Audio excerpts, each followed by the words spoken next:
সপ্তম শ্রেণীর প্রিয় শিক্ষার্থীরা, গত গত ভিডিওতে আমি তোমাদের কাছে আলোর প্রতিফলন নিয়ে আলোচনা করেছি। আজকে তোমাদের কাছে আমি আলোর প্রতিসরণ বা রিফ্লেকশন অফ লাইট নিয়ে আলোচনা করব। প্রথমেই বলে রাখি, প্রতিসরণে তোমাদের সিলেবাসে যতটুকু আছে ততটুকু নিয়েই আলোচনা করব।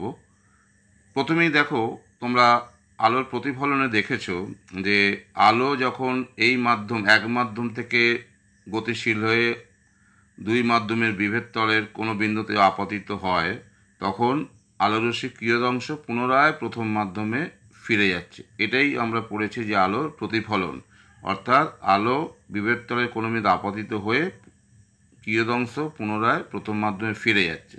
কিন্তু এই দুটো ক্ষেত্রে তোমরা দেখতে পাচ্ছ, আলো এক মাধ্যম থেকে অন্য মাধ্যম, এখানেও দেখো এক মাধ্যম থেকে অন্য মাধ্যমে, ছবিটা ঠিক এর উল্টো করে আঁকা হয়েছে, যাবার সময় দুই মাধ্যমের বিভেদ তলে কোনো বিন্দুতে যদি আপতিত হয়, তারা দেখছো আলোর গতিপথের পরিবর্তন হয়েছে। এক্ষেত্রে লক্ষ্য করে দেখো, আলোটা এইভাবে গিয়ে এই দিকে, অর্থাৎ এই যদি অবিলম্ব হয়, অবিলম্বের দিকে সরে এসছে।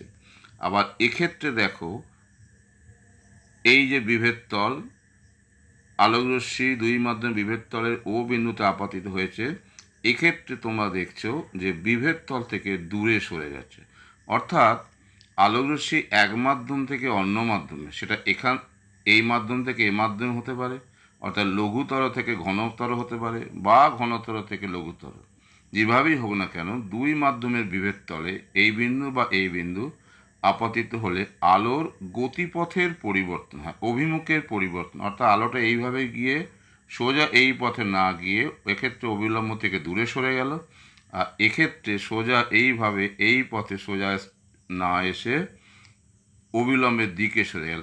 এই যে গতিপথের যে পরিবর্তন, অভিমুখের যে পরিবর্তন, এই যে আলোকীয় ঘটনা, সেটাকেই আমরা বলছি আলোর প্রতিসরণ। তোমরা ছবি দেখে তাহলে এক্ষেত্রে বুঝতে পারছো। এক্ষেত্রে বলে রাখছি যে আমরা এক মাধ্যম অন্য মাধ্যম, প্রথম মাধ্যম দ্বিতীয় মাধ্যম, অর্থাৎ লঘু মাধ্যম হতে পারে যার ঘনত্ব কম, ঘন মাধ্যম যার ঘনত্ব বেশি। লঘু মাধ্যম হিসাবে সাধারণত আমরা বায়ু মাধ্যম বা শূন্য মাধ্যম হিসাবে বিবেচনা করি। আর ঘন মাধ্যম হিসাবে তোমরা ধরো কাঁচ হতে পারে, জল হতে পারে, যে কোনো মাধ্যম যেটা বায়ুর থেকে যার ঘনত্ব বেশি, সেরকম মাধ্যম। অর্থাৎ লঘু থেকে ঘনতেও আলো যেতে পারে, ঘন থেকে লঘুতেও আলো যেতে পারে। আলোর যে অভিমুখের, গতিপথের যে অভিমুখ, সেই অভিমুখের পরিবর্তন হলো, এই ঘটনাটাই হচ্ছে আলোর প্রতিসরণ। এবার তোমাকে যদি এই জিনিসটা, যে ঠিক সংজ্ঞা, দেখো জিনিসটা বোঝা একরকম, আর সংজ্ঞা পরীক্ষা খাতা লেখাটা কিন্তু অন্যরকম। যদি সংজ্ঞা লিখতে বলে যে প্রতিসরণ কাকে বলে, তাহলে তোমরা ঠিক কী লিখবে? আলোকরশ্মি এক মাধ্যম থেকে অন্য মাধ্যমে যাবার সময় দুই মাধ্যমের বিভেদ তলে আপতিত হলে আলোকরশ্মির গতিপথের, অর্থাৎ অভিমুখের পরিবর্তন ঘটে। এই আলোকীয় ঘটনাটাকে আলোর প্রতিসরণ বলে। আর যদি অতি সংক্ষেপে বলা যায়, তাহলে বলবে যে আলোর এক মাধ্যম থেকে অন্য মাধ্যমে প্রবেশের যে ঘটনা, সেটাই হচ্ছে আলোর প্রতিসরণ। তবে এটা বললেই ভালো, এটা বললে আরও নিখুঁত বলা হয়। আর সংক্ষেপে জিনিসটা বোঝাবার জন্য সংক্ষেপে এটা বললে হবে, কিন্তু আমি চাইবো তোমরা এটাই মুখস্থ করো। এবার ছবিতে দেখো, এই যে ছবিতে, এই যে এখানে বলেছি বিভেদ তল, অবিলম্ব, এই যে ব্যাপারটা এখানে বলেছি, ছবিটা দেখে তোমাদের এটা আরও ভালো পরিষ্কার হবে। এক্ষেত্রে CO ডি, এই যে COD, এটাই হচ্ছে অবিলম্ব।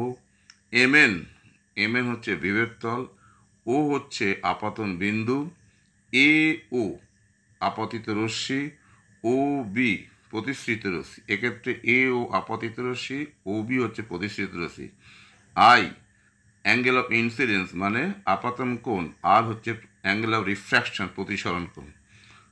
তোমরা তাহলে দেখতে পাচ্ছ, যদি বলে যে একটা চিত্র সহ প্রতিসরণের ক্ষেত্রে আপাতিত রশ্মি, প্রতিসৃত রশ্মি, অবিলম্ব, আপাতন বিন্দু, বিভেদ তল, এই সমস্ত জিনিস আপাতন কোণ, প্রতিসরণ কোণ এঁকে দেখাও, তাহলে এটা অথবা এটা যে কোনো একটা বললেই হবে। এটা বললে খালি লিখবে আলো লঘু থেকে ঘন মাধ্যমের দিকে যাচ্ছে, আর এটা আঁকলে লিখবে ঘন থেকে লঘু মাধ্যমের দিকে যাচ্ছে। ওকে, তাহলে তোমরা ছবি সহ দেখলে এই নামকরণগুলো। এবার এক্ষেত্রে একটা জিনিস দেখো, এই যে লঘু থেকে ঘন মাধ্যমে গেলে আই গ্রেটার দেন আর হয়, আর ঘন থেকে লঘু মাধ্যমে গেলে আই লেস দেন আর হয়। অর্থাৎ লঘু থেকে ঘনয়ে গেলে অবিলম্বে দিকে সরে যায়, আপাতন কোণ প্রতিসরণের কোণের থেকে বড় হয়, আর ঘন থেকে লঘু মাধ্যমে গেলে আপাতন কোণের থেকে প্রতিসরণ কোণ বড় হয়, অর্থাৎ আই লেস দেন আর হয়, যেটা এখানে বলা হচ্ছে। এইবার এই যে ব্যাপারটা কেন এরকম হয়, এটা যদি ডিটেলসে জানতে হয় তোমাদের, তাহলে পরবর্তীকালে বিজ্ঞান নিয়ে পড়াশোনা করতে হবে। মূল ব্যাপার হচ্ছে লঘু মাধ্যমে আলোর গতিবেগ ঘন মাধ্যমে আলোর গতিবেগের থেকে বেশি হয়, যেটা আলোর তরঙ্গ তত্ত্ব থেকে জানা যায়। সেটা তো এই মুহূর্তে তোমাদের জানা সম্ভব নয়। আর স্নেল সূত্র, সেটাও তোমরা দশম শ্রেণীতে পড়বে। আপাতত জেনে রাখো যে বিভিন্ন মাধ্যমে আলোর গতিবেগ বিভিন্ন হওয়ার জন্যই আলো এক মাধ্যম থেকে অন্য মাধ্যমে প্রবেশ করলে রশ্মির দিক পরিবর্তিত হয়। আর তোমরা যদি এটাকে মুখস্থর মতো মনে রাখো, তাহলে জাস্ট বলবে যে স্নেল সূত্র, যেটা পরবর্তীকালে পড়বে। আপাতত এইভাবে বলতে পারো যে স্নেল সূত্র থেকে এবং আলোর তরঙ্গ তত্ত্ব থেকে বলা যায় যে শূন্য মাধ্যমে আলোর বেগ গণমাধ্যমে আলোর বেগের থেকে বেশি হওয়ার জন্য আলো লঘু মাধ্যম থেকে ঘন মাধ্যমে গেলে অবিলম্বের দিকে সরে যায়, আর ঘন থেকে লঘু মাধ্যমে গেলে অবিলম্ব থেকে দূরে সরে যায়। ওকে, এটাকে সংক্ষেপে এভাবেই বলা হয়েছে, তোমাদের শ্রেণীর উপযোগী করে বলা হয়েছে যে বিভিন্ন মাধ্যমে আলোর গতিবেগ বিভিন্ন হওয়ার জন্যই আলো এক মাধ্যম থেকে অন্য মাধ্যমে প্রবেশ করলে রশ্মির দিক পরিবর্তিত হয়। এবার যদি বলা হয় যে একটা ছবির মাধ্যমে প্রতিফলন প্রতিসরণ দেখাও এবং বিচ্যুতিকোণ ব্যাপারটা কি সেটাও দেখাও।